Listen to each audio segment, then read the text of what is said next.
Question. Sir John, what could be the effects of the frustration of the FPA to the ongoing GPH-MILF negotiation? What could be the vital role of MNLF in the success of GPH-MILF peace negotiation? Answer. The 1996 FPA is a result of a 20 years negotiation between the MNLF and GPH.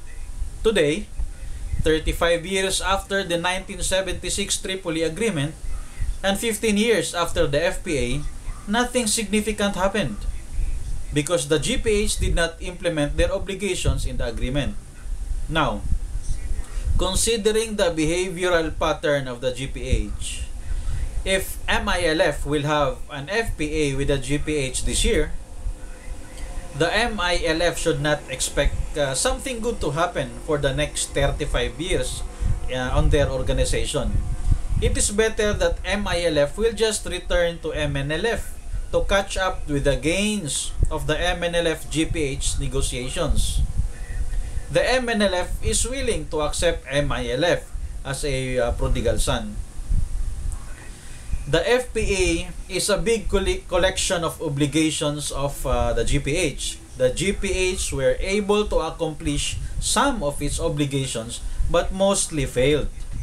Indeed, there are shortcomings of implementation by the GPH, and this affects the confidence of the MNLF, also the MILF, on the peace process. They are now asking what is the use of investing their personal money to attend peace talks and negotiations if the GPH will just sit down on the agreements.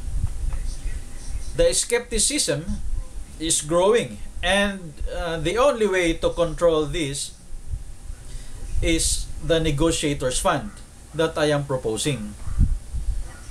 The GPH should not negotiate with the MILF in the same paradigm as they are negotiating sovereignty issues with the MNLF. The negotiation on the territorial sovereignty of Mindanao is an exclusive negotiation between the MNLF and GPH. The MNLF should not negotiate a deal also about sovereignty in Mindanao with any other nations other than the GPH.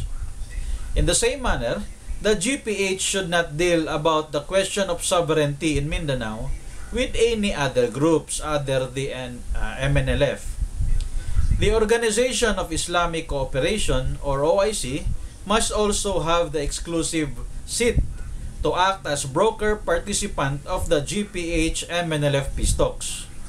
Exclusivity must be observed to prevent overlapping of agreements that may lead to complications. The GPH-MILF problem is just an internal peace and order problem that has no bearing on sovereignty. My ultimate suggestion is that their negotiation could be cut short by just providing an open doors that will encourage the MILF to return back to its mother organization, the MNLF, so that it can catch up with the gains of the progressive peace talks. Let me tell you this.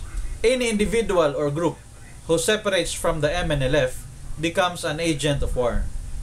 When MILF returns to the MNLF, they become peaceful again. Just like that. Just as fast as a light bulb switch. If you want to effectively neutralize the MILF, simply encourage them to return back to the MNLF. MILF's return to the MNLF can be made eligible for integration program in the AFP and PNP.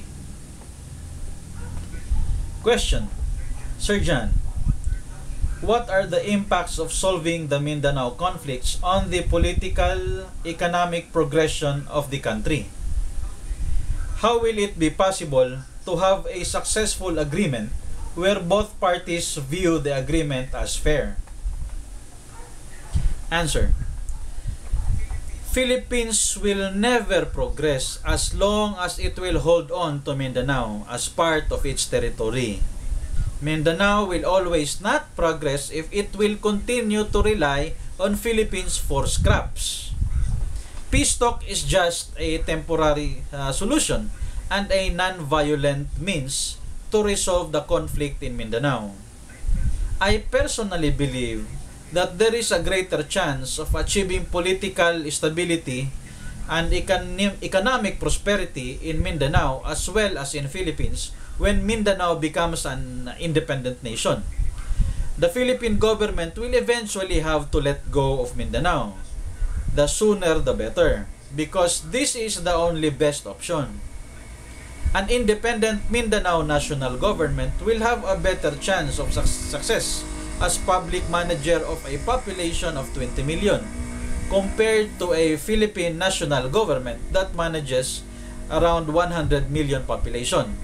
Philippines will have a better chance of progressing when it offloads the burden of carrying the 20 million Mindanao people it deems as headache. All agreements between the GPH and MNLF are products of diligent negotiations. So we assume that whatever agreement is signed, it is fair for both parties. Agreements may be fair at that point in time when it is signed. However, it may turn out unfair in the future. Nevertheless, honor is very important in any negotiation. There is no need to continue the progressive peace talks and negotiations if any party has no word of honor. We all work hard during the negotiations. Agreements have to be implemented because people are expecting to benefit from it. It is not good if we change the rules in the middle of the game. The root cause of the Mindanao conflict is on the manner Mindanao is treated. The GPH treats Mindanao as a piece of thing. A land down south full of undesirable savage Muslims with natural resources that they can exploit for the survival of the Filipino people in Imperial Manila. On the other hand, the MNLF treats Mindanao as a human being with vulnerable people that needs to be protected. That is the root of the conflict.